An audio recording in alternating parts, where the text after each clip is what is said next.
ఇది ఒక అద్భుతమైన ప్రపంచం. అక్కడ డబ్బు అనేది లేదు. కానీ సమయమే కరెన్సీ. అవును, ఈ ప్రపంచంలో ప్రతి మనిషి 25 ఏళ్ల వయసులో వృద్ధాప్యం ఆగిపోతుంది. అదే రోజు వారి చేతిపై ఒక డిజిటల్ టైమర్ ఆన్ అవుతుంది. అది కౌంట్డౌన్ మొదలు పెడుతుంది. మీ వద్ద ఉన్న సమయం అయిపోయింది అంటే మీరు చచ్చిపోతారు. ఇది వృద్ధాప్యం లేని ప్రపంచం, కానీ ఇది న్యాయం లేని ప్రపంచం కూడా. ధనవంతులు వందల వేల సంవత్సరాలు బతుకుతారు. వాళ్ళు విలాసవంతమైన నగరాలలో భద్రత గోడల వెనక జీవిస్తారు. కానీ పేదవాళ్ళు మాత్రం రోజు తమ ప్రాణం కోసం ఒక్కరోజు సమయానికై కష్టపడతారు. ఒక్కరోజు తక్కువ అంటే చావు. ఇలాంటి ప్రపంచంలో మన హీరో విల్ నివసిస్తున్నాడు. అతను సాధారణ ఫ్యాక్టరీ కార్మికుడు. తన చేతిపై కేవలం 23 గంటల సమయం మాత్రమే ఉంది. అతని తల్లి రాచల్ అందమైనది, కానీ వయసు 50 సంవత్సరాలు. ఈ ప్రపంచంలో ఎవరూ వృద్ధులు కారు కాబట్టి ఆమె కూడా యువతిగానే కనిపిస్తుంది. ఇద్దరూ రోజు బతకడానికై పోరాడుతున్నారు. ఆ రోజు ఆమె పుట్టినరోజు. విల్ ఓవర్ టైం పనిచేసి చిన్న గిఫ్ట్ తెస్తాడు. అమ్మ నవ్వుతుంది. నిన్న నా మనవళ్ళతో చూడాలిరా, ఎవరినైనా పెళ్లి చేసుకో అని అడుగుతుంది. విల్ నవ్వుతూ దానికి సమయం ఎక్కడ ఉంది అమ్మా అని చెబుతాడు.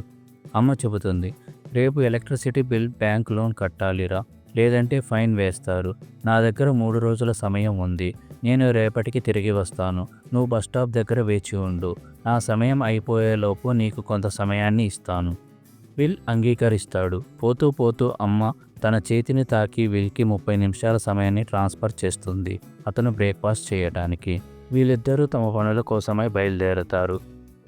దారిలో ఒక చిన్న అమ్మాయి విల్ దగ్గరకు వస్తుంది. ఆమె ఒక క్యాప్సూల్ చూపించి కొంత సమయం అడుగుతుంది. విల్ చిరునవ్వు చిందించి 5 నిమిషాలు ఇస్తాడు. ఇక్కడ మనం గ్రహిస్తాం, ఈ ప్రపంచంలో టైంని క్యాప్సూల్లో స్టోర్ చేయవచ్చు. ఇష్టం ఉన్నప్పుడు వాడుకోవచ్చు, ఎవరికైనా ఇవ్వచ్చు. ఫ్యాక్టరీలో చేరే ముందు విల్ కాపీ కొనడానికి వెళ్తాడు. అక్కడ చూస్తాడు, ధరలు రెట్టింపై ఉంటాయి. ముందు 2 నిమిషాలకు దొరికే కాపీ ఇప్పుడు 4 నిమిషాలు అయి ఉంటుంది. ఎవరు ఎటువంటి నోటీసులు లేకుండా ధరలు పెంచేస్తారు. విల్ కోపంగా ఉన్నా బలవంతంగా 4 నిమిషాలు చెల్లించి కాపీ కొనుక్కుంటాడు. సాయంత్రం అతని మిత్రుడితో బార్కి వెళ్తాడు. ఆ మిత్రుడు మద్యం తాగి కూలిపోయే రకం. రాత్రి బారులో విల్ ఒక అన్యుణ్ణి గమనిస్తాడు. అతని చేతిపై 116 సంవత్సరాల సమయం ఉంటుంది. అతని పేరు హెన్రీ. విల్ అతనితో మాట్లాడతాడు. ఇక్కడ నిన్ను చంపేస్తారు, నీ టైం దోచుకుంటారు. అతనికి సహాయం చేయాలనుకుంటాడు. అప్పుడే గ్యాంగ్ లీడర్ పోర్టీస్ వస్తాడు. ఆ గ్యాంగ్ టైం దొంగలు. వారు హెన్రీతో టైం ఫైట్ మొదలు పెడతారు. చేతులు కలిపి పంజా పోటీ ఓడిన వాడి సమయం పూర్తిగా మరొకరికి ట్రాన్స్ఫర్ అవుతుంది. విల్ చాకచక్యంగా హెన్రీని కాపాడి బయటకు తీసుకువస్తాడు. అతన్ని ఒక గోడ గదిలో దాచేస్తాడు. రాత్రి ఇద్దరూ మాట్లాడుకుంటారు. హెన్రీ చెబుతాడు, నాకు 105 సంవత్సరాలు నేనిక జీవించాలనుకోవటం లేదు. ఇది పేదల రక్తం మీద నిర్మించిన వ్యవస్థ. విల్ ఆశ్చర్యపోతాడు. హెన్రీ, ఈ ప్రపంచంలో టైం జోన్ ఎందుకు వేరుగా ఉన్నాయో తెలుసా? ధనవంతులు ధరలు పెంచి పేదల సమయం తింటారు. అందుకే మనం ఎప్పుడు కష్టపడుతూ ఉంటామో. విల్ మౌనంగా వింటాడు. హెన్రీ అడుగుతాడు, నీలాంటి వాళ్ళ దగ్గర నా టైం ఉంటే ఏమి చేస్తావు? విల్ నవ్వుతూ, నా అమ్మకు మంచి ఇల్లు కొని మేము సుఖంగా జీవిస్తాం అంటాడు. రాత్రి హెన్రీ విల్ పక్కన నిద్రపోతాడు. ఉదయాన్నే హెన్రీ లేచి తన 116 సంవత్సరాల టైం మొత్తాన్ని విల్కి ట్రాన్స్ఫర్ చేస్తాడు. తన దగ్గర కొద్ది నిమిషాలు మాత్రమే ఉంచుకొని బ్రిడ్జి మీద కూర్చుంటాడు. ఉదయం లెగవగానే హెన్రీ కనిపించాడు. అతని చేతిపై 116 సంవత్సరాల టైం ట్రాన్స్ఫర్ అయి ఉంటుంది. గోడపై ఒక నోట్, నా సమయాన్ని వృధా చేయొద్దు. విల్ పరిగెత్తుకుంటూ బ్రిడ్జికి వెళ్తాడు. హెన్రీ బ్రిడ్జిపై నుంచి పడిపోయి చనిపోతాడు. విల్ షాక్ అవుతాడు. తన దగ్గర ఇప్పుడు 116 సంవత్సరాల సమయం ఉంటుంది. తన అమ్మను కలవాలని పరిగెత్తుకుంటూ వెళ్తాడు. విల్ బస్టాప్లో అమ్మ కోసం ఎదురు చూస్తాడు, కానీ ఆమె రాదు. తన అమ్మ రాచల్ మాత్రం బిల్లులు, లోన్లు అన్నీ పే చేసి బస్ ఎక్కుతుంది. కానీ టికెట్ ధర రెండింతలు అవుతుంది. తన దగ్గర ఉన్నది 1.5 గంట మాత్రమే. డ్రైవర్ని వేడుకుంటుంది. నా కొడుకు తర్వాతి స్టాప్లో టైం ఇస్తాడు, కానీ డ్రైవర్ నిరాకరిస్తాడు. టైం లేని వాళ్ళు నడుచుకుంటూ వెళ్ళాలి. రాచల్ ఏడుస్తూ బస్ నుంచి దిగి పరిగెడుతుంది. దారిలో ప్రతి తలుపు తట్టి 1 నిమిషం టైం అడుగుతుంది. ఎవరూ ఇవ్వరు. రాచల్ పరిగెడుతుంది. ఆమె చేతిపై 10 సెకన్లు మాత్రమే మిగిలి ఉన్నాయి. విల్ ఆమెను చూసి పరిగెత్తుతాడు. ఇద్దరూ ఎదురెదురుగా పరిగెత్తుతారు. ఆఖరి క్షణంలో రాచల్ టైం 0 అయిపోతుంది. ఆమె విల్ చేతిలో కుప్పకూలిపోతుంది. విల్ అరుస్తూ నేల మీద కూర్చుంటాడు. తన ప్రపంచం కూలిపోయింది. తర్వాతి రోజు వార్తల్లో ఒక మిలీనియర్ తన సమయం దొంగలించబడ్డాడు. టైం కీపర్ లియోన్ ఆ కేసు ఇన్వెస్టిగేషన్ చేస్తాడు. అతను విల్ను నిందితుడిగా గుర్తిస్తాడు. విల్ కొత్త సమయంతో గ్రీన్విచ్ సిటీకి వెళ్తాడు. అది ధనవంతుల ప్రపంచం. అక్కడ ప్రతి ఒక్కరూ నెమ్మదిగా నడుస్తారు, ఎందుకంటే చావు వాళ్ళకి చాలా దూరం. విల్ ఆశ్చర్యపోతాడు. విల్ భోజనం చేయడానికి వెళ్తాడు. ధర 1 నిమిషం మాత్రమే.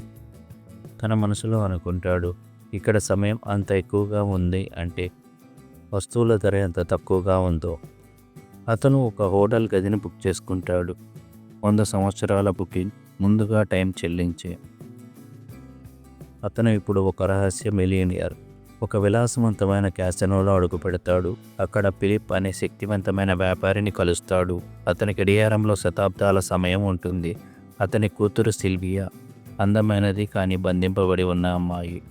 విల్ ఫిలిప్తో టైం పోకర్ ఆడతాడు. మొదట ఫిలిప్ గెలుస్తాడు, కానీ చివరి రౌండ్లో విల్ సర్వం పందెం వేస్తాడు. విల్ గెలుస్తాడు. ఫిలిప్ ఆశ్చర్యపోతాడు. ఇంత రిస్క్ ఎందుకు చేసావు? విల్, ఎందుకంటే నా దగ్గర కోల్పోవడానికి ఏమీ లేదు. రాత్రి పార్టీ తర్వాత సిల్వియా విల్తో బయటకు వస్తుంది. ఇద్దరు మాట్లాడుకుంటారు. సిల్వియా మొదటిసారిగా బంధనాలపై విసుగుతో మాట్లాడుతుంది. విల్ చెప్తాడు, నీకు స్వేచ్ఛ కావాలి కదా, రా నేను చూపిస్తా. అప్పుడు టైం కీపర్ లియోన్ వస్తాడు. విల్ను అరెస్ట్ చేస్తాడు. హెన్రీ చంపాడని ఆరోపణ. విల్ తప్పించుకుంటాడు. సిల్వియాను బందీగా తీసుకొని గేట్లో నుంచి పారిపోతాడు. ఇప్పుడు సిల్వియా మొదటిసారిగా పేదల ప్రపంచం చూస్తుంది. ధరలు గంటకు పెరుగుతాయి. టైం తగ్గిపోతూ ఉంటుంది. ఆమె చెబుతుంది, ఇది భయంకరంగా ఉంది.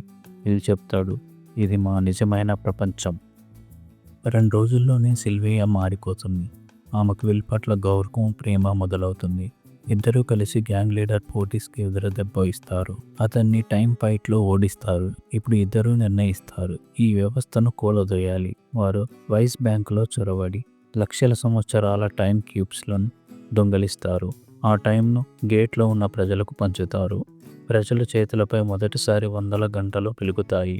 వాళ్ళు నవ్వుతారు, సంతోషిస్తారు. మొదటిసారి చావు భయం లేకుండా జీవించడం మొదలు పెడతారు. విల్, సిల్వియా ఇద్దరు ఒక కారులో టైం డిపో వైపు పరిగెడతారు. వారి చేతులపై కేవలం 30 సెకండ్లు మాత్రమే ఉంటుంది. ఇద్దరు డిపో చేరి లక్షల టైం క్యాప్సూల్ను రిలీజ్ చేస్తారు. ప్రజల చేతులపై లైట్లు మెరుస్తాయి. ఇప్పుడు ప్రతి ఒక్కరు జీవించడానికి సమయం ఉంటుంది. లియోన్ వారిని వెంబడిస్తాడు. లియోన్ వారిని చేరుకుంటాడు, కానీ అతని టైం అయిపోతుంది. అతను చనిపోతాడు. విల్, సిల్వియా దూరంగా పర్వతంపై నిలబడి చూస్తారు. సిల్వియా అడుగుతుంది, ఇప్పుడు ఏం చేస్తాం? విల్ నవ్వుతూ చెప్తాడు, ఇది మొదలే, ఇంకా చాలా మందికి టైం ఇవ్వాలి.